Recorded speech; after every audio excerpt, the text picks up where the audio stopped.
Blood on linoleum smells exactly like loose change and panic.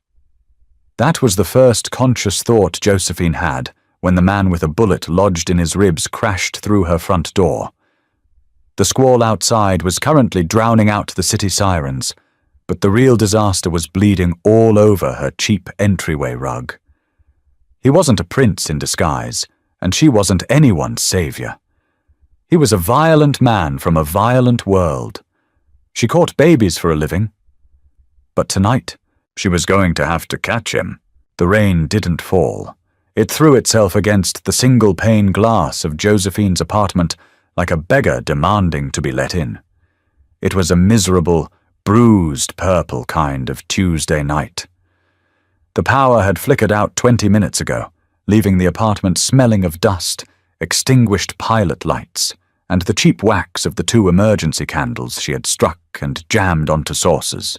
Josephine, Joe to the mothers she coached through 20-hour labors, Ms. Mercer to the clinic billing department, was exhausted. It was a marrow-deep fatigue. Her scrubs were stiff with dried, amniotic fluid at the hems. Her lower back throbbed with a dull, rhythmic ache that timed itself perfectly with her pulse. She was sitting on the edge of her sagging sofa, staring at a lukewarm cup of instant coffee, trying to summon the momentum to unlace her sneakers. Then came the noise. It wasn't a knock. A knock implies manners. It was a heavy, wet thud against the cheap particle board door, followed by a scraping sound, like a sack of wet sand sliding down the wood. Joe froze. The neighborhood was rough, the kind of place where you ignored screams if they didn't involve your own name, but trouble rarely came up to the 4th floor. Another thud, weaker this time. She stood up. Her joints popped in the quiet room. She didn't grab a weapon. A kitchen knife against whoever was out there was a joke. She moved to the door, pressing her bare palm against the cool, painted wood. "Who's there?" she asked. Her voice cracked. She cleared her throat and tried again, harsher. "I'm calling the cops." A wet, rattling exhale came through the gap under the door. "Do that," a voice rasped. It sounded like gravel grinding together. "And I'll bleed to death before they find the right building." Joe closed her eyes. The cynical, exhausted part of her brain, the part that had seen 3 teenage mothers that week alone, told her to walk away. Let the hallway deal with it. Let the janitor find him in the morning. But her hands were already unlocking the deadbolt. The chain slid back with a metallic clatter. She pulled the door open. He didn't step inside. He spilled in. Joe scrambled back as a mass of soaking wet wool, leather, and heavy bone collapsed onto her entryway floor. He landed hard on his side, his breath hitching in a sharp, involuntary hiss. "Hey!" Joe snapped, the shock overriding her fear. She dropped to her knees beside him. "Hey, look at me." He was massive. Not the gym-sculpted vanity kind of big, but dense, functional. His black wool coat was saturated with rainwater, and his dark hair was plastered to a pale, sharp-angled face. His eyes were squeezed shut. But it was the smell that hit her first.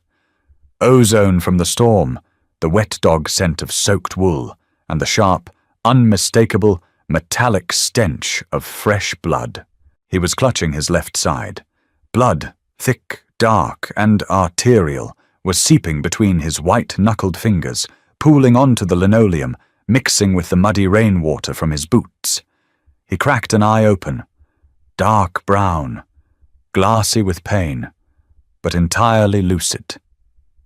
He looked at her, tracking the movement of her hands. "You a nurse?" He grunted, his voice tight. "Midwife," Joe said, her hands moving instinctively. She grabbed the lapels of his heavy coat. "Let go of your side. I need to see." He barked out a laugh that ended in a wet cough. "A midwife. Perfect. Push, breathe, right? Let go of your side." Joe repeated, her voice dropping into the flat, authoritative tone she used when a delivery went wrong. It worked. His hand relaxed, falling away to reveal a ruined dress shirt beneath the coat. Joe pulled the fabric back. The fabric tore with a sickening wet sound. The entry wound was just below his floating rib. It was ugly, puckered, dark, and steadily weeping blood. "Did it go through?" she asked, her mind already calculating. Towels, boiling water, the lidocaine she had in her trauma kit. "Felt it hit the brick wall behind me," he rasped, his head falling back against her floorboards. "Yeah, it went through." "Don't move," Joe commanded. She stood up, her sneakers slipping slightly in the slick mixture of blood and water on the floor. She needed light. She needed supplies. As she turned toward the bathroom, a cold, heavy sensation gripped her ankle. She looked down. His hand, slick with his own blood, was wrapped around her leg. The grip was terrifyingly strong for a man who had lost half his blood volume. "No cops," he said. The glassy look in his eyes receded, replaced by something cold, sharp, and intensely violent. "No ambulances. You fix this or you let me rot right here, understand?" Joe looked down at him. She saw the bulge of a holster beneath his left arm. She saw the expensive cut of the ruined clothes. She knew exactly what kind of man bled out in fourth-floor apartments on Tuesday nights. "I don't care if you rot," Joe said, her voice completely deadpan. "But you're not doing it on my floor. Let go of my leg." He stared at her for a long second. Then slowly, his fingers uncurled. Dragging a man who weighed over 200 pounds into the kitchen was an exercise in ugly, ungraceful mechanics. Joe hooked her arms under his armpits, her forearms pressing into his soaked chest, and pulled. He tried to use his boots to push, but his legs kept failing. By the time she got him propped up against the cheap Formica cabinets under the kitchen window, they were both panting, and a thick red smear tracked across the floor like a gruesome snail trail. "Up," she grunted, hauling his torso. "Jesus," he hissed through gritted teeth, his head lolling against the cabinet door. "You got terrible bedside manner." "You're not in a bed," Joe replied, kicking a stool out of the way. She had brought out the 2 emergency candles and set them on the counter. In the flickering yellow light, the kitchen looked like a slaughterhouse. Joe dropped her trauma bag onto the linoleum. She had stolen the bag from the clinic over the course of 3 years. Gauze, surgical scissors, betadine, a few precious vials of lidocaine, and suture kits. She had taken it for the uninsured mothers who sometimes needed off-the-books aftercare. Not for mobsters. She knelt beside him, the knees of her scrubs soaking up his blood. She took her trauma shears and cut his shirt from the hem to the collar. It fell open, revealing a chest covered in fading bruises and a few old, silvery scars. "Name," Joe said, uncapping a bottle of rubbing alcohol. He didn't answer. His eyes were fixed on the bottle in her hand. "I need your name to keep you anchored," she said flatly. "If you pass out, I need to know what to yell to wake you up. Otherwise, I might just leave you here." His jaw worked. "Roman. Okay, Roman, this is going to suck." Joe didn't wait for him to brace himself. She poured the rubbing alcohol directly into the wound. Roman didn't scream. He didn't even yell. His back arched off the cabinets, his boots scraping frantically against the floor, and a low, guttural animal noise tore out of his throat. His right hand shot out, grabbing Joe's wrist with a crushing force. Her bones ground together. Pain flared up her arm. "Let go," she said quietly, looking directly into his eyes. He was breathing heavily, his chest heaving, sweat beading on his forehead and mixing with the rain. He stared at her, his pupils blown wide. He was looking at her, but he was seeing whatever alley or warehouse he had just crawled out of. "Roman," Joe said, her voice dropping an octave, slipping into the cadence she used to calm feral panic. "Look at the candles. Look at my face. You are in a kitchen. You are safe. Let go of my wrist so I can fix this." He blinked. The fog in his eyes parted. He looked at his hand wrapped around her arm, realizing what he was doing. He let go instantly, his hand dropping to the floor. "Sorry," he muttered, his voice barely audible. Jo ignored the apology. She didn't want him humanized. She wanted him patched and gone. She took a gauze pad, soaked it in betadine, and began cleaning the edges of the entry wound. "Bullet went clean through," Jo said, leaning over him to check his back. "Exit wound is messy, torn muscle. It missed the lung, or you'd be blowing pink bubbles. You got lucky." "Feels lucky," he groaned, his head tilting back. Jo prepped the syringe. "Lidocaine. It'll numb the surface, but you're still going to feel the pressure when I stitch." She injected the local anesthetic in a circle around the jagged edges of the tear. Roman watched her hands. He noticed the dried blood on her scrub pants, the bags under her eyes, the complete lack of trembling in her fingers. She worked with the detached efficiency of a mechanic changing a tire. "You do this often?"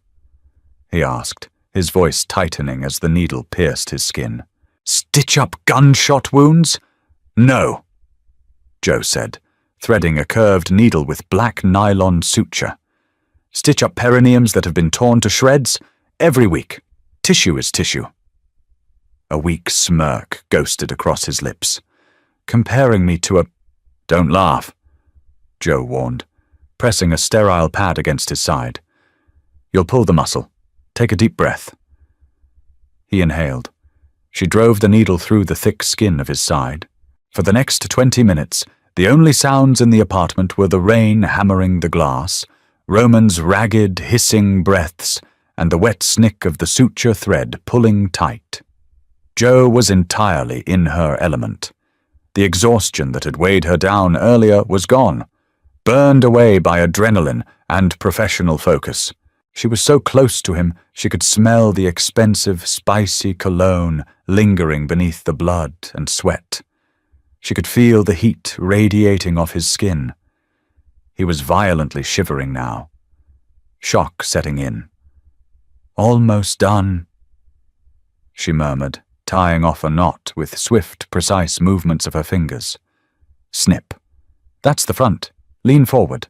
Roman obeyed, his forehead resting against her shoulder as she reached around to stitch the exit wound on his back. His hair brushed against her neck. He was heavy, his body heat seeping through her thin scrubs. For a second, just a fraction of a second, Jo felt a bizarre, totally inappropriate surge of awareness. He wasn't just a patient. He was a man. A very dangerous, very alive man, currently leaning his entire weight onto her. She clamped down on the thought, punishing herself by tying the next knot a little too tight. Roman flinched. "Easy. Don't get shot," Jo replied. She finished the back, taped thick gauze pads over both sides, and wrapped his torso tight with an ace bandage, pulling it taut to maintain pressure. "There," Jo said, sitting back on her heels. She wiped the sweat off her own forehead with the back of her wrist. "You're closed up. If it gets infected, you're dead. If you tear the stitches, you bleed out." Roman slowly lifted his head from her shoulder. He looked down at the neat, tight bandaging. Then he looked at Jo. The candlelight cast harsh shadows across her face, highlighting the sharp line of her jaw and the deep fatigue in her eyes. "Thank you," he said. It wasn't a throwaway courtesy. It carried weight. Jo stood up, picking up her blood-soaked shears and the empty lidocaine vial. "Don't thank me. Just figure out how you're going to get off my floor before my landlord comes for the rent on Friday." The storm blew itself out somewhere around 4 a.m., leaving behind a sky the color of dirty dishwater and a profound, ringing silence. Jo hadn't slept. She had dragged Roman from the kitchen to her pull-out sofa, a process that involved a lot of swearing on her part and a few stifled groans on his. Once he was horizontal, he had passed out almost immediately, his body shutting down to hoard its remaining resources. Jo spent the rest of the night scrubbing.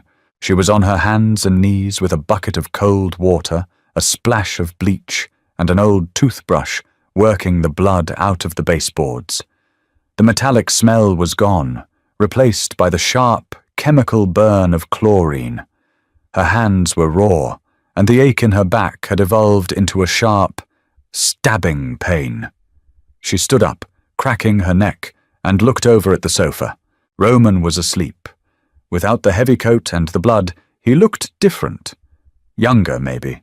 He was undeniably striking in a rough, unpolished way.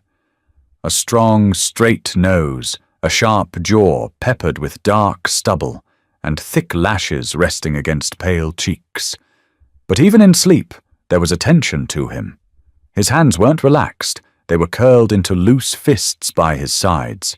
Jo walked into the tiny galley kitchen and turned on the tap. The power had come back on an hour ago. She filled the kettle and set it on the stove, listening to the rising hiss of the water. She leaned against the counter, holding a mug, staring at the wall. The adrenaline was entirely gone now, leaving behind a cold, creeping paranoia. Who was he running from? Who had shot him? Were they looking for him? A shift in the fabric of the sofa made her turn around. Roman was awake. His dark eyes were open, fixed entirely on her. He didn't look disoriented. There was no groggy blinking or confused looking around. He simply woke up, immediately assessed his surroundings, and locked onto the only other person in the room. Jo didn't flinch. She took a sip of her coffee. "You're alive." Roman slowly pushed himself up on one elbow, wincing as the pulled muscles in his side protested. He swung his legs over the edge of the sofa, keeping his movements slow and deliberate. He looked down at his bare chest, at the crisp white bandages wrapping his ribs. "Looks like it," he said, his voice a dry rasp. He cleared his throat. "Water." Jo walked over, handed him a glass of water from the sink, and stepped back immediately, keeping her distance.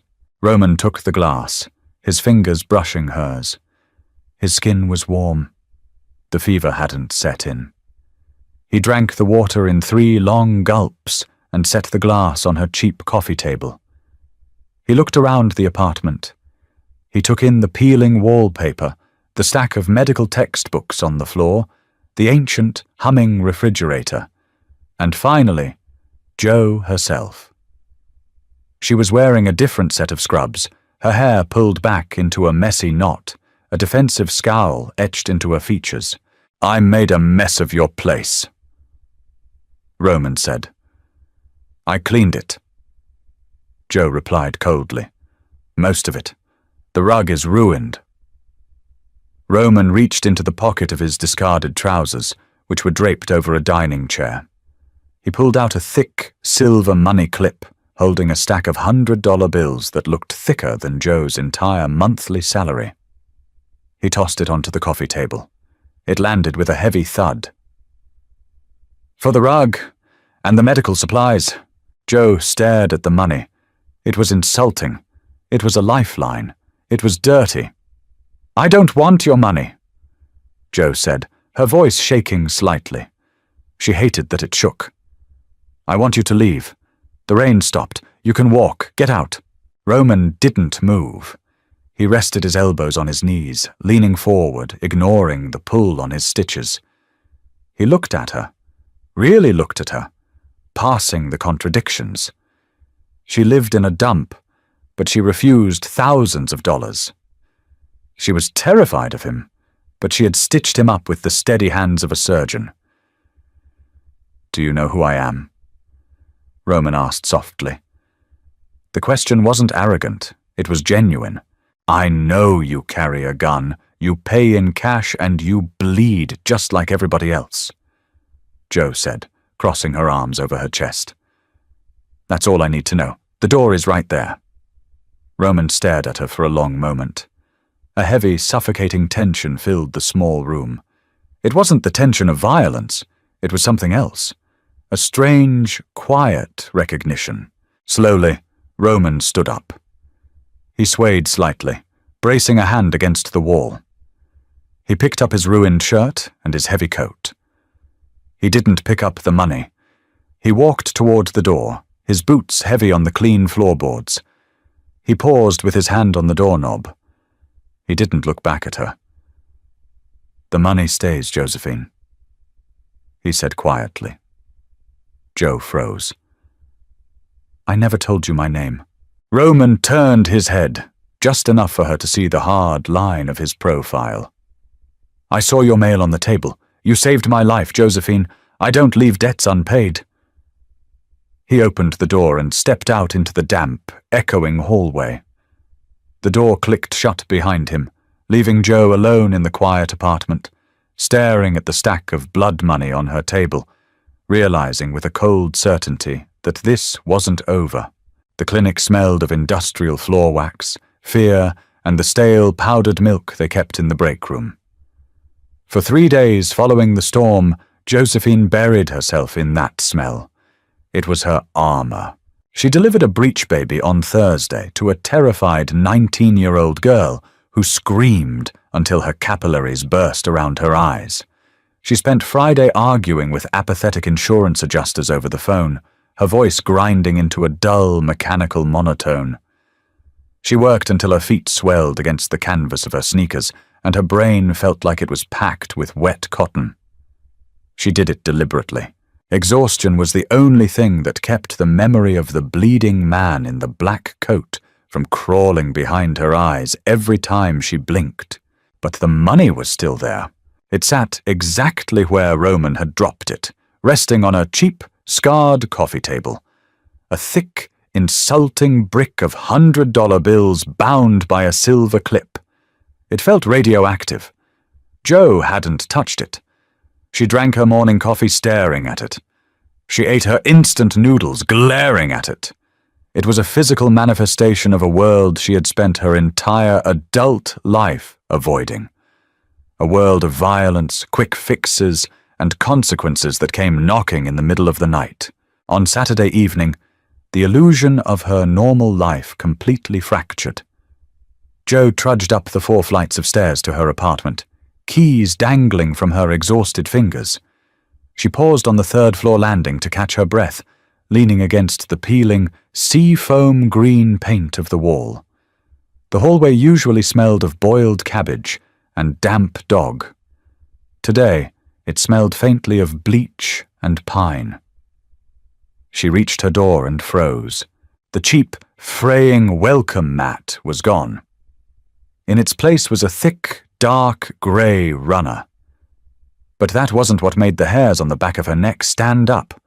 The door to her apartment was closed, the deadbolt locked, but a small white envelope was wedged into the door jamb. Jo snatched it, her heart hammering a sudden, frantic rhythm against her ribs. She unlocked the door, stepped inside, and threw the deadbolt behind her with a sharp, metallic clack. She stood in her cramped entryway, the silence of the apartment pressing in on her. The money was still on the table. She tore the envelope open. There was no letterhead, no signature, just 2 lines of text written in a sharp, slanted scrawl with black ink. "Your landlord has been compensated for the remainder of your lease. The locks on your windows have been replaced." Jo dropped the paper like it was on fire. She spun around, looking at the window above her fire escape. The rusty, broken latch she had ignored for 2 years was gone. In its place was a heavy, brushed steel locking mechanism. It was newly installed, the screws gleaming in the dim apartment light. A cold, suffocating wave of violation washed over her. He had been inside, or his people had been inside. They had moved through her space, touched her things, assessed her vulnerabilities, and quietly patched them up. It wasn't an act of kindness. It was an assertion of control. It was a predator circling its prey and deciding to build a fence to keep other predators out. Joe's hands began to shake, not with fear, but with a sudden blinding rage. She survived in this city by being invisible. She kept her head down, she paid her rent late, but paid it, and she owed nothing to anyone. Roman had stripped that away in a single afternoon. She grabbed her coat. She didn't know where she was going, but she couldn't stay in the apartment. It didn't belong to her anymore. She marched down the stairs, her boots hammering against the concrete. She pushed through the heavy front doors of her building and stepped out into the humid, exhaust-choked evening air. The streetlights were flickering on, casting long, distorted shadows across the cracked pavement. "Going somewhere, Josephine?" The voice came from the mouth of the alley adjacent to her building. It was that same gravel and ash rasp, smooth but carrying an undeniable weight. Joe stopped dead. She turned her head. Roman was leaning against the brick wall, half hidden in the gloom. He was wearing a dark suit today, tailored perfectly to accommodate the heavy bandage she knew was strapped to his ribs. A lit cigarette dangled between his fingers, the cherry glowing fiercely in the twilight. The scent of rich, expensive tobacco cut through the city smog. "You broke into my home?" Joe said. Her voice was surprisingly steady, cold and hard as river stones. Roman pushed off the wall, stepping out of the shadows. He moved slower than before, a subtle stiffness in his torso betraying the wound, but he still carried himself with an apex predator's grace. "I secured your home," he corrected, stopping a few feet from her. His dark eyes flicked over her face, taking in the anger, the tension in her jaw. That fire escape latch was a joke. Anyone could have jimmied it with a butter knife. "It's none of your business," Joe snapped, taking a step toward him. The rage was overriding her common sense. "You don't get to touch my things. You don't get to pay my rent. I don't want your protection, Roman. You have it anyway," he said flatly. He took a drag of his cigarette, the smoke curling around his sharp jaw. "You saved my life. In my world, that puts a target on your back. If the people who put that bullet in me find out a civilian patched me up, they won't hesitate to use you to get to me." "Then stay away from me!" Joe shouted, the sound echoing down the empty street. "If you stay away, they won't know." Roman looked at her, his expression unreadable. He dropped the cigarette to the wet pavement and crushed it beneath the heel of his leather shoe. He stepped closer, invading her personal space. The scent of tobacco, rain, and that dark, spicy cologne wrapped around her. Joe held her ground, refusing to step back, though her pulse was frantic in her throat. "It's too late for that," Roman murmured, his voice dropping to a dangerous, intimate register. He looked down at her, his eyes tracking the nervous flutter of her pulse at the base of her neck. "I already know you're there, Josephine. You're not invisible anymore." He didn't touch her. He didn't have to. The air between them was so thick with tension it felt combustible. Joe stared up into his dark, assessing eyes, and realized with a sickening drop in her stomach that he wasn't just talking about his enemies. He was talking about himself. "Take the money back," she whispered fiercely. "No." Roman turned away, adjusting the lapels of his suit jacket. A sleek, black town car pulled out from a side street, its headlights cutting through the gloom, and idled smoothly at the curb beside them. The rear door popped open. Roman paused, looking over his shoulder. "Lock your new windows, Josephine. The city is getting worse." He folded himself into the back seat. The door slammed shut with a heavy, expensive thud, and the car glided away into the traffic, leaving Joe standing alone on the sidewalk, breathing hard, entirely consumed by a terrifying mixture of anger and a dark, electric curiosity. The summons came 4 days later, exactly at midnight. Joe was standing at her kitchen sink, aggressively scrubbing a scorched frying pan, when a sharp, authoritative knock rattled her door. It wasn't the desperate, bloody thud from last week. It was 3 sharp, rhythmic raps. Professional, patient. She turned off the tap. The water dripping from the faucet sounded deafening. She walked to the door, looked through the peephole, and saw a man in a dark overcoat standing in the hallway. He looked like an accountant who had decided to take up competitive weightlifting. Jo didn't open the door. She spoke through the wood. "Go away." "Ms. Mercer," the man said. His tone was polite, bored even. "Mr. Costa requested your presence. It's a medical emergency." Jo closed her eyes, resting her forehead against the door. "Take him to a hospital." "We can't do that, Mom. He was very specific. He needs you." The memory of Roman's dark, bleeding torso flashed in her mind. Her hands tightened into fists. "I am not his personal physician. I'm a midwife. Tell him to find a back-alley surgeon." "Mom," the man said, a slight edge of urgency finally creeping into his voice. "It's not for him. It's for a girl. She's bleeding heavily. She's pregnant." Jo's eyes snapped open. The cynicism that usually shielded her vanished instantly, replaced by the hard, cold calculation of her profession. A pregnant woman, bleeding, outside a hospital setting. The math on that was universally deadly. She threw the deadbolt and ripped the door open. The man stepped back in surprise. Jo had her trauma bag slung over her shoulder before he could even process her movement. "Drive," she ordered. The ride was a blur of neon streetlights and silence. The man didn't speak, and Jo didn't ask questions. She mentally catalogued her supplies. Pitocin, tranexamic acid, clamps, gauze. If it was an abruption, there was nothing she could do without an operating room.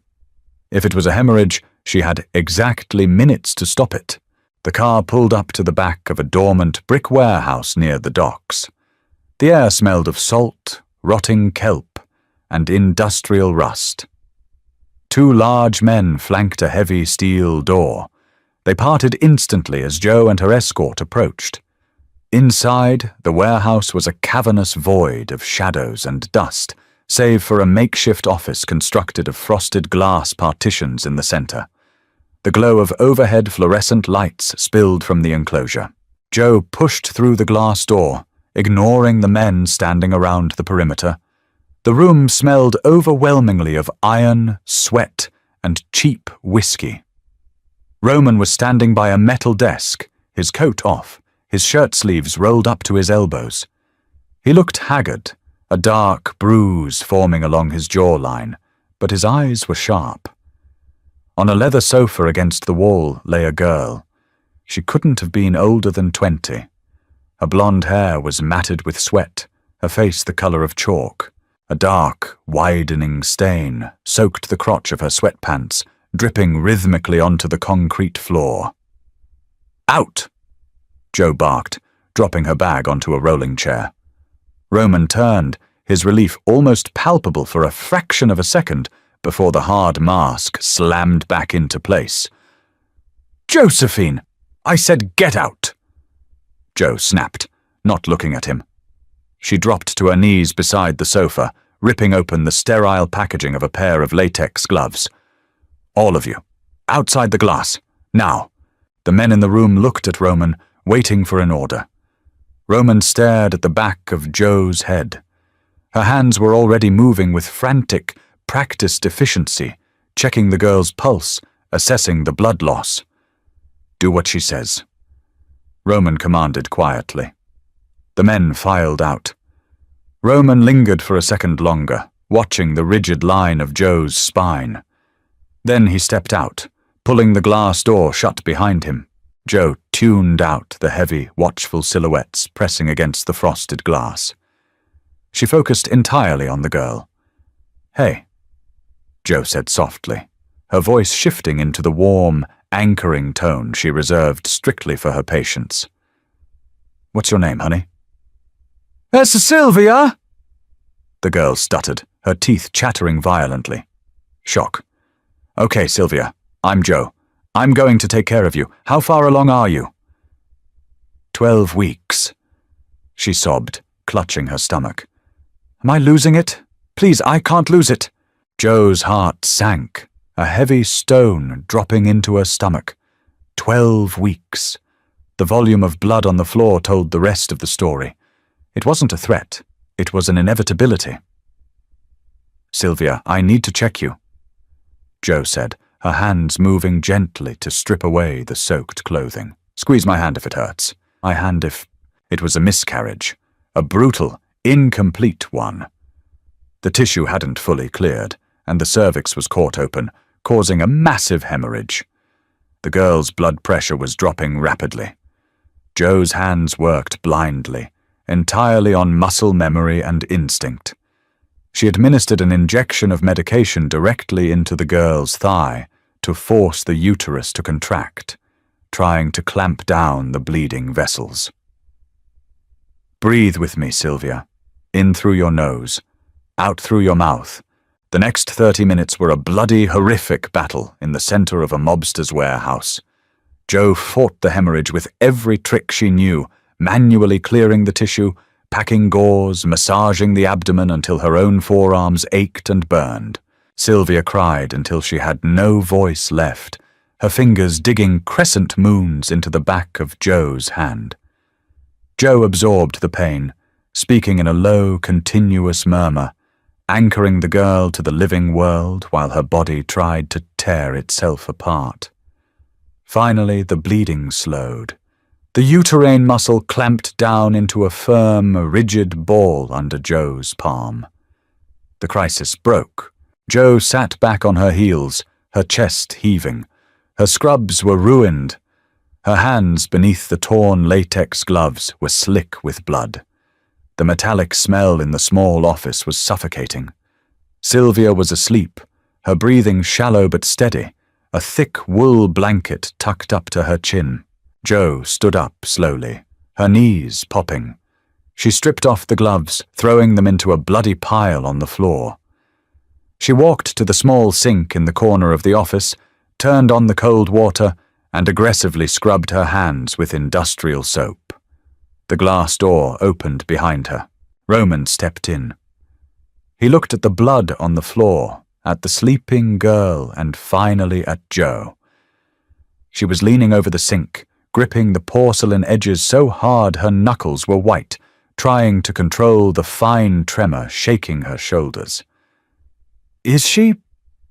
Roman started, his voice unusually hesitant. "She's alive," Joe said, turning off the tap. She didn't turn around. She lost the pregnancy. She lost a lot of blood. If I had been 10 minutes later, you would be rolling her up in a rug. Roman fell silent. The heavy, oppressive quiet of the warehouse rushed back in. Joe finally turned to face him. Her face was pale, her eyes dark and hollowed out. The clinical detachment was gone, leaving behind a raw, scraping anger. "Who is she to you?" Joe demanded, pointing a shaking finger at the sofa. "A runner?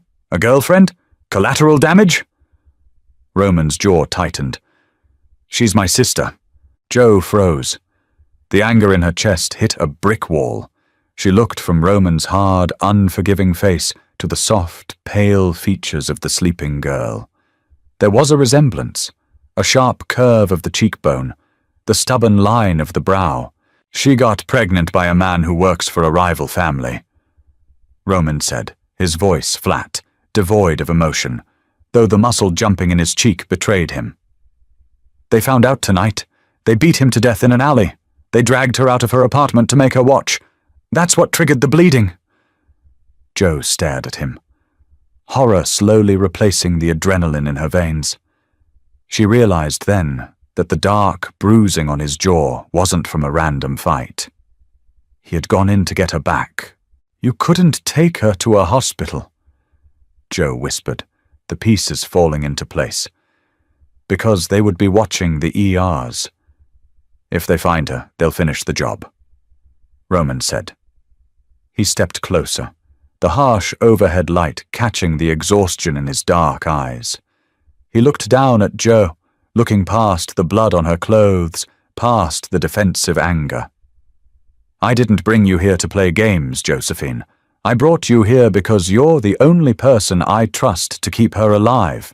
The words hung in the air, heavy and irretractable. Trust. It was a dangerous word coming from a man like him. Jo looked down at her hands. They were clean, but they still felt stained. She was in too deep now.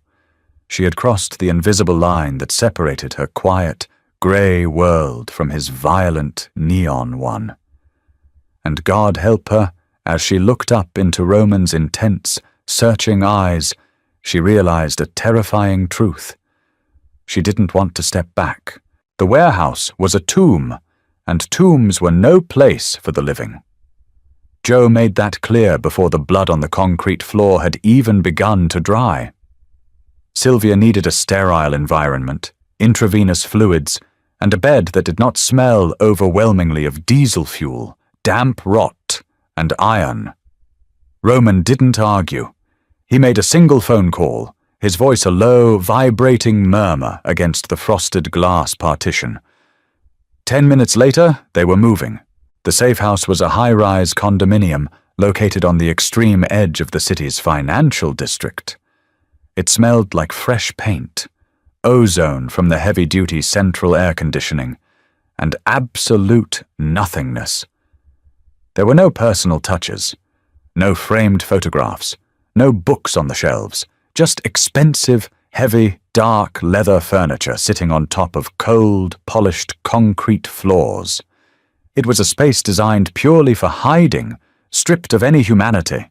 Jo spent the first 3 hours turning the cavernous guest bedroom into a makeshift medical ward. She stripped the stiff, high thread count sheets from the mattress, replacing them with a waterproof surgical barrier she had aggressively demanded Roman's men procure from an all-night pharmacy across town. She administered oral antibiotics to Sylvia, checking the girl's temperature every 30 minutes, listening intently to the heavy, dragging, exhausted sound of her breathing in the quiet room. By 4 in the morning, the violent crisis had fully settled into a dull, manageable ache. Sylvia was asleep, her pale face illuminated entirely by the harsh amber glow of the streetlights filtering through the blinds. Jo walked out of the bedroom, leaving the heavy oak door cracked open just enough to hear any sudden movements. The condominium was dark, save for the cool, icy blue glow of the city skyline bleeding through the massive floor-to-ceiling windows in the living room. Roman was sitting at the massive granite kitchen island. He had finally taken off his suit jacket and the leather shoulder holster. The holster sat heavily on the counter, an ugly piece of black steel and worn leather resting next to a crystal glass filled with a dark, amber liquid. He was staring blindly at the glass, his large hands clasped tightly together, his knuckles completely white. Jo walked to the stainless steel sink and began washing her hands. She turned the water on, scalding hot. She let the water burn her skin, welcoming the sharp, immediate, grounding physical sensation. She scrubbed the industrial soap under her fingernails, washing away the phantom sensation of blood. "She is stable," Jo said, her voice echoing slightly in the vast, empty room. She did not turn around to look at him. "Her fever hasn't spiked. The bleeding is minimal now. She is going to hurt intensely for a few days, mostly heavy cramping and muscle fatigue. The emotional part, that is going to take much longer to heal. Thank you." His voice was entirely hollowed out, scraped entirely clean of its usual dangerous, commanding edge. Jo turned off the tap. The sudden silence was deafening. She dried her hands slowly on a thick cotton towel and finally turned to look at him. Without the heavy armor of his tailored suit and the immediate, sharp adrenaline of the medical crisis, Roman looked exactly like a man who was quietly, desperately drowning. The dark bruise on his jaw had bloomed into an ugly, mottled purple and black shadow. He was rubbing his thumb relentlessly over the rim of the crystal glass, the repetitive motion betraying a deep, restless, gnawing anxiety.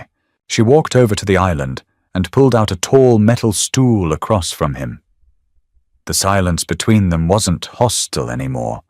It was incredibly heavy, saturated completely with the intimate, gruesome reality they had just survived together. "Why didn't you take her completely out of the city?" Jo asked, her voice dropping into a low register. "If the people who did this to her are actively looking for her, they aren't looking for her," Roman interrupted, looking up. His dark eyes caught the blue light of the window, making them look bottomless. "They are looking exclusively for me. She was nothing but bait. They deliberately left her alive in that apartment because they knew without a doubt she would call me, and they knew I would come. But you got her out," Jo pointed out gently. "I lost 3 men getting her out." Roman lifted the glass and took a slow, deliberate sip of his drink. The sharp scent of cheap whiskey and his expensive, spicy cologne drifted across the cold granite counter. 3 men with wives, with children, gone. They died because I didn't see the threat coming. Because I arrogantly let my younger sister date a boy I knew absolutely nothing about. Jo watched him. The deeply cynical part of her brain, the part that kept her alive in the slums and taught her never to trust men with guns, screamed at her to judge him, to see the violent monster he truly was. He was calculating the horrific loss of human life like a bad hand at a poker table. But the emotional part of her, the part that caught tiny babies and held the trembling hands of terrified, dying mothers, saw something entirely different. She saw the crushing, suffocating weight of a man who carried his entire dark world on his shoulders, knowing intimately that every single misstep cost human blood. "You cannot control everything, Roman," she said softly, leaning her arms on the counter. He let out a harsh, abrasive laugh that held absolutely no humor, only sharp gravel. "In my specific line of business, Josephine, if you do not control absolutely everything, you end up on a steel slab. Or worse, the people you love end up on a slab." He leaned forward, bracing his heavy forearms on the counter. The sudden physical proximity was jarring. Jo could clearly see the extremely fine lines of exhaustion carved around his eyes, the dark, rough stubble shadowing the sharp angles of his face. She could hear the subtle, rhythmic, strained intake of his breath against his injured ribs. "I bring absolute ruin to everything I touch," he murmured, his heavy gaze dropping deliberately to her bare hands, which were resting quietly on the cold stone. His fingers twitched, resting just a millimeter away from hers. "You should have walked away from me that rainy night in your apartment. You should have locked the door and let me bleed out on the hallway floor." "I do not let people die on my floor," Jo replied steadily, though her pulse was violently kicking up a frantic, heavy rhythm in her throat. She stubbornly didn't pull her hand back. She stared directly into his dark, exhausted eyes, feeling a terrifying, magnetic, inevitable pull. "And you didn't die." Roman slowly, very carefully, lifted his right hand. He didn't touch her skin. Instead, he slowly traced the exact outline of her knuckles with his index finger, hovering just a tiny fraction of an inch above her skin. The ghost of contact was purely electric. It sent a sharp, involuntary shiver straight down the center of her spine. "No," he whispered, his voice incredibly dark and gravelly. "I didn't, and now you are standing right in the middle of the crossfire." He suddenly dropped his hand. The sudden absence of his radiating warmth left a cold, biting patch of air between them. "Get some sleep, Jo," he instructed quietly, turning his gaze back to his glass. tomorrow is going to be infinitely worse. Tomorrow was significantly worse, and the long, grueling day after that was a masterclass in pure, unadulterated claustrophobic paranoia. For a continuous 72 hours, the sterile safe house became a literal pressure cooker. The central air conditioning hummed a dull, monotonous tune that felt exactly like a dental drill pressing directly against Joe's temples. Roman's heavily armed men stood guard right outside the steel-reinforced front door, their heavy combat boots occasionally scraping loudly against the hallway tile. The heavy, lingering scent of stale takeout boxes, bitter black coffee, and sharp, sterile medical wipes entirely permeated the expensive, soulless apartment. Sylvia was physically mending, albeit slowly. The severe bleeding had stopped entirely by early Sunday morning, leaving behind a profound, hollow, physical exhaustion that kept her bedridden. She barely spoke a single word. She simply lay curled tightly on her side in the center of the guest bed, staring blankly at the beige wall, caught entirely in the silent, suffocating grip of deep grief. Joe did exactly what she could. She gently forced the traumatized girl to drink warm chicken broth, meticulously changed the bedpans, and sat quietly beside her for hours, offering the silent, steady, anchoring presence she had thoroughly honed over years of grueling clinic work. But the real, tangible danger wasn't inside the quiet bedroom. It was in the living room. Roman relentlessly paced. He was a caged, highly dangerous animal, violently stripped of his sprawling territory and his rigid control. The phones rang constantly. He answered the cheap plastic burner cells in clipped, intensely violent whispers before forcefully snapping them shut and angrily tossing them onto the granite counter, the plastic cracking against the stone. Joe desperately tried to stay completely out of his way, but the large condominium suddenly wasn't big enough. Every single time she walked into the open kitchen for a glass of tap water, he was standing right there. Every time she sat heavily on the leather sofa to rest her aching lower back, she could vividly feel his dark, assessing eyes tracking her every movement. The building tension between them was no longer just an atmosphere. It was a physical entity. It was thick, jagged, and entirely suffocating. It wasn't just raw fear. It was an acute, undeniable, heavy physical awareness that was actively grinding her frayed nerves to pure dust. On Tuesday evening, the immense pressure finally fractured. Joe was standing in the kitchen, aggressively, repeatedly slicing a yellow lemon for Sylvia's hot tea. The sharp blade of the knife hit the wooden cutting board with sharp, violent, rhythmic thuds. She was utterly exhausted. Her neck intensely ached, her blue scrubs were stiff with dried sweat, and she desperately wanted a hot shower that didn't involve keeping one ear constantly open for the sharp, terrifying crack of a gunshot. "Stop pacing!" Joe loudly snapped, the harsh words flying out of her mouth before her exhausted brain could filter them. Roman halted mid-stride, directly behind her. The incredibly heavy silence that immediately followed was totally deafening.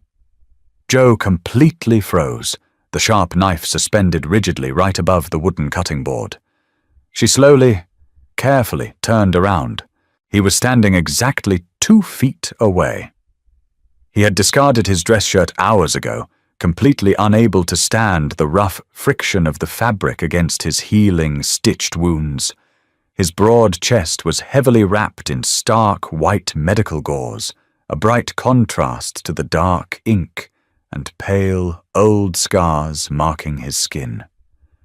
He looked incredibly dangerous. The hollow, beaten exhaustion in his face had been completely replaced by a sharp, lethal predatory focus. "What did you just say?" he asked. His voice was an incredibly soft, deeply deadly murmur. Joe swallowed hard, but the incredibly stubborn, deeply cynical defiance that kept her alive on the city streets violently flared up.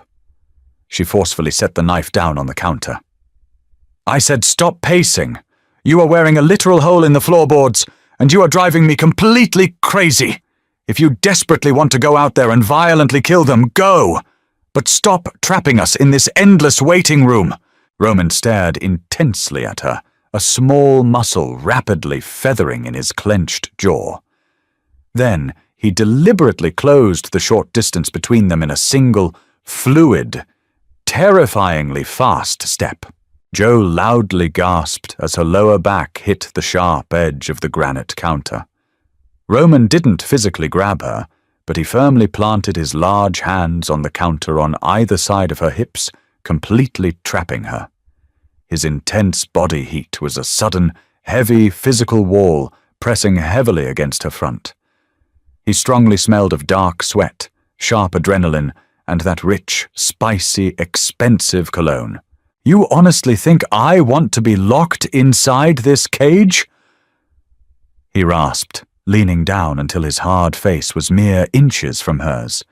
His dark eyes were intensely burning.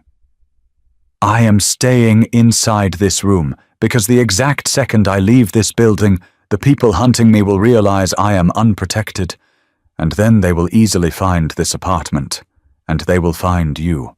I didn't actively ask for your protection," Jo fiercely whispered.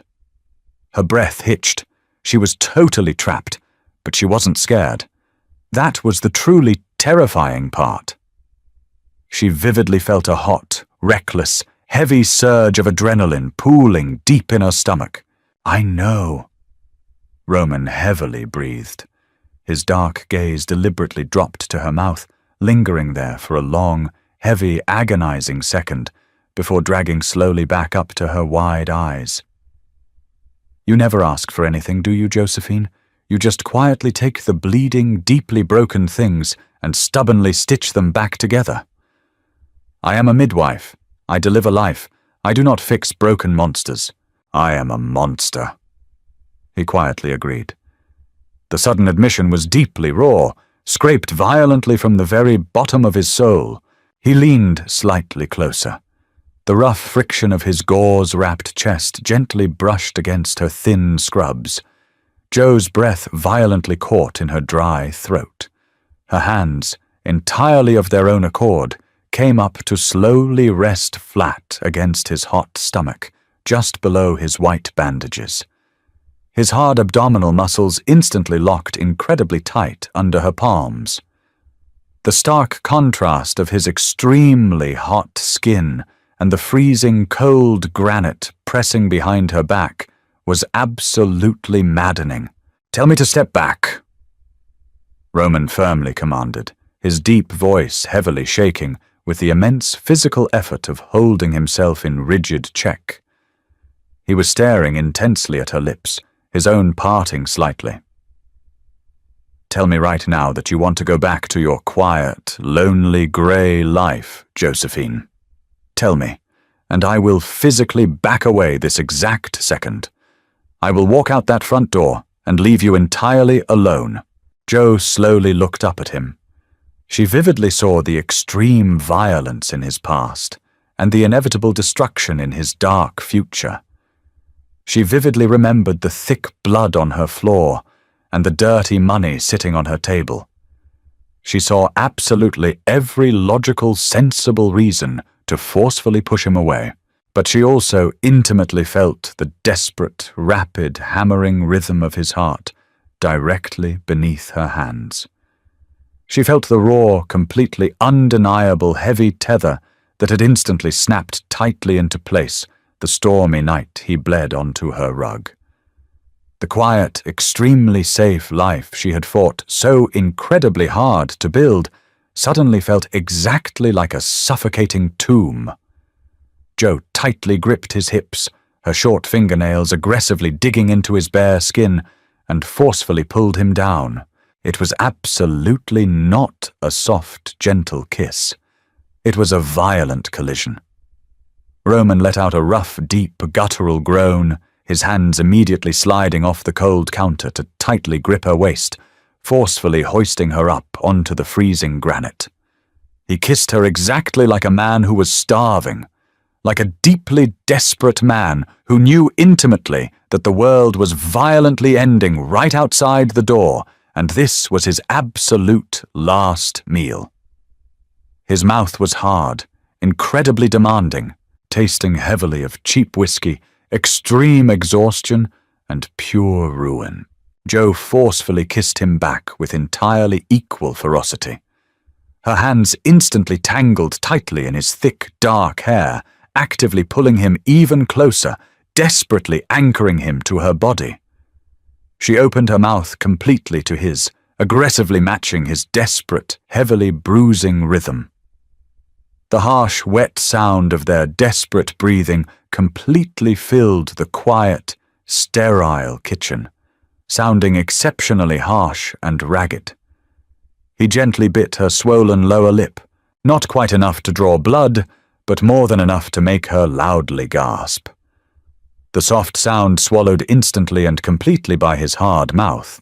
He was actively, systematically destroying the rigid boundaries of her quiet world, brick by heavy brick, and exactly as his rough, calloused hands slid slowly up her rigid spine, leaving a heavy trail of absolute fire in their wake, Joe tightly closed her eyes and willingly let the entire wall fall. The kiss ended as violently as it began. Roman broke away, his chest heaving, his dark eyes wide and unfocused for a fraction of a second. He stumbled backward, his heavy boots scraping loudly against the polished concrete. The sudden absence of his body heat left Joe shivering on the cold granite counter. She touched her swollen mouth. It tasted intensely of copper and whiskey. "I shouldn't have done that," Roman rasped, wiping the back of his hand across his jaw. The raw vulnerability was gone, instantly replaced by a thick, impenetrable armor. "Pack your bag. I am getting you out of here." Joe slipped off the counter. Her legs felt like hollow reeds, but the cynical, pragmatic core of her brain was already rapidly taking over. "You can't move, Sylvia. She is too weak. If she bleeds again in a moving car, she will die." "If she stays here, she dies anyway," Roman countered, picking up his shoulder holster from the island. He checked the magazine of his heavy black pistol with sharp, mechanical clicks. "My men haven't checked in for 20 minutes. The perimeter is compromised." Before Joe could process the absolute finality of his words, the heavy oak door of the safe house violently splintered. It wasn't a subtle break-in. The deafening, concussive roar of a shotgun blast completely shattered the deadbolt. Wood shrapnel exploded into the quiet entryway. Roman moved with terrifying, instantaneous speed. He grabbed Joe by the shoulder of her scrubs and physically hurled her behind the massive granite kitchen island. She hit the floor hard, her knees bruising painfully against the cold concrete. "Stay completely down," he roared over the sudden chaotic din. 3 men in dark tactical gear poured through the ruined doorway. The sterile apartment instantly filled with the sharp, acrid stench of burning gunpowder and the terrifying, rapid staccato of automatic gunfire. The floor-to-ceiling windows behind the living room sofa completely shattered, raining thousands of tiny, diamond-like shards of safety glass onto the leather furniture. Joe curled into a tight, trembling ball beneath the overhang of the granite counter. The noise was absolutely physical. It pounded against her eardrums, rattling her teeth. She covered her head with her hands, squeezing her eyes shut. She vividly smelled the dust from the pulverized drywall, mixing heavily with the dark, copper scent of fresh blood. Roman was returning fire. He stood exposed at the edge of the kitchen, his heavy pistol barking loudly. He dropped the first man with 2 clinical, precise shots to the chest. The second man fired wildly, shredding the wooden cabinets directly above Joe's head. Cheap porcelain plates exploded, showering her back with sharp, biting ceramic dust. "Sylvia!"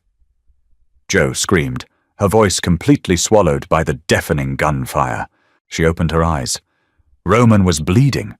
A stray bullet had grazed his left bicep, tearing through the muscle. He didn't even flinch. He kept firing, methodically forcing the remaining attackers back toward the ruined doorway. Jo didn't wait for permission. She crawled on her hands and knees, dragging her belly across the glass-strewn floor, moving frantically toward the guest bedroom. A bullet buried itself violently into the drywall, just inches from her face, dusting her eyelashes with white chalk. She kept violently crawling. She kicked the bedroom door open. Sylvia was sitting up in bed, her face completely chalk white, her hands clamped tightly over her ears, screaming a continuous, soundless scream of pure, unadulterated terror. "Get up," Jo commanded, her voice harsh and utterly devoid of comfort. There was no time for bedside manner. "Put your shoes on right now. We are leaving." Sylvia rigidly shook her head, paralyzed by fear. Jo grabbed the girl's thin arm and brutally yanked her off the mattress. Sylvia collapsed onto the floor, loudly sobbing. "I cannot walk!" The girl choked out, clutching her stomach. "You will walk, or you will die here," Jo coldly stated. She hauled Sylvia up by the waist, wrapping the girl's arm heavily over her own shoulder. She absorbed half of Sylvia's body weight, her own exhausted muscles screaming in immediate protest. They staggered out of the bedroom just as the heavy gunfire abruptly ceased. The sudden, ringing silence was somehow worse than the deafening noise. It felt thick and heavily expectant. Roman was standing alone in the ruined living room. 3 bodies lay completely motionless in the entryway. The pristine apartment looked like a chaotic war zone. He ejected the empty magazine from his pistol, the hot metal clattering loudly onto the concrete, and seamlessly shoved a fresh one into the grip. He looked at Jo, his chest violently heaving. His dark eyes darted to the heavy blood steadily dripping down his left arm, and then directly to the terrified girl leaning heavily against Jo's side. "The service elevator," Roman ordered, gesturing sharply toward the back of the kitchen. "Go!" The descent in the metal service elevator felt like a slow, agonizing drop straight into purgatory.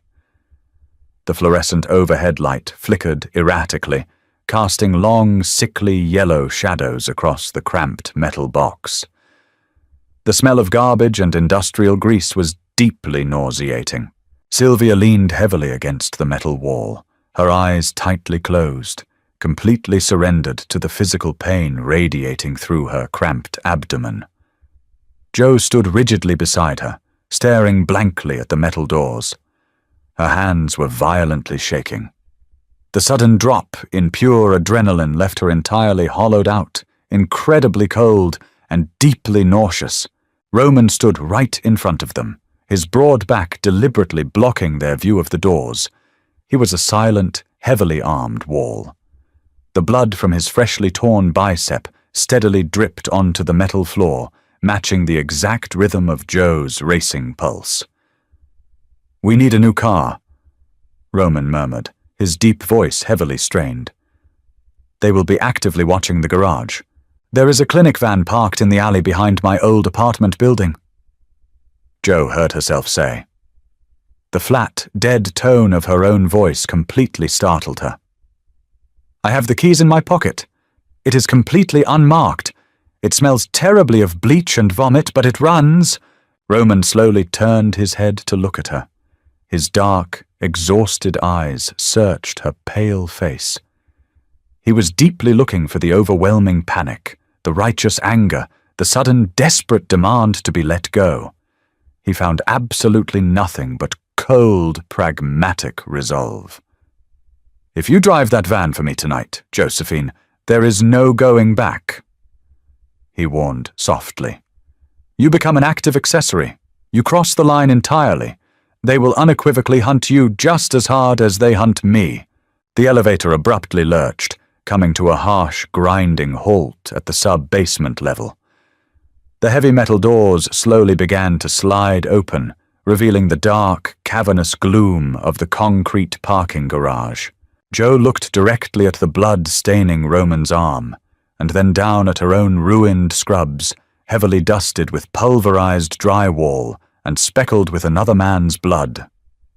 The quiet, grey, incredibly safe life she had violently clung to was officially dead. It died the exact minute she opened her apartment door to a bleeding stranger on a stormy night.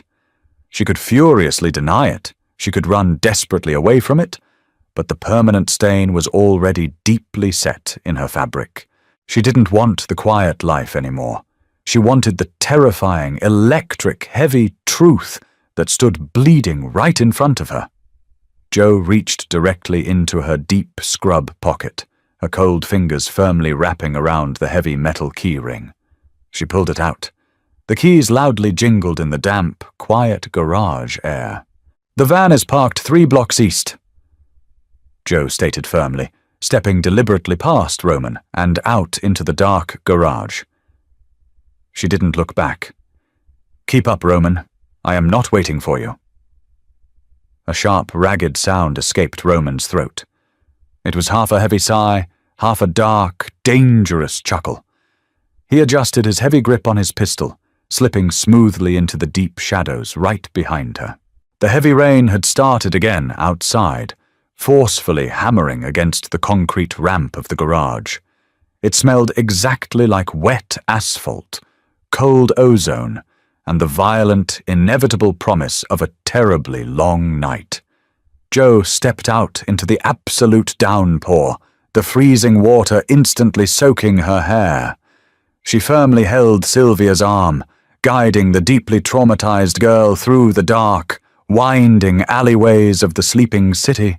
Roman walked a few paces behind them, his dark silhouette blending completely into the violent storm. He was a deeply violent man from a deeply violent world, and she was the cynical midwife who had stubbornly decided to catch him. As they finally approached the rusted, dented white van idling silently in the dark alley, Jo pressed the unlock button. She opened the driver's side door, climbing heavily into the cold, ripped vinyl seat. Roman slid silently into the passenger side, his large frame completely dwarfing the small cabin. He looked over at her, the harsh orange glow of the street lamp fully illuminating the fresh blood, the deep bruises, and the dark, absolute possession fiercely burning in his exhausted eyes. Jo put the keys into the ignition. She aggressively turned the cylinder. The engine loudly roared to life, drowning out the heavy rain. She violently threw it into gear and drove completely into the dark. Did you feel the electric pulse of the final escape? Jo finally embraced the dark chaos of Roman's violent world, leaving her quiet life completely behind in the rubble. If you loved this deeply gritty, intensely emotional mafia romance and want to uncover what happens next as Jo fully enters the criminal underworld, hit that like button right now. Share this raw story with friends who crave real, grounded tension. Make sure you subscribe to the channel so you never miss an update. Drop a comment below. Did Jo make the right choice? Or is she doomed?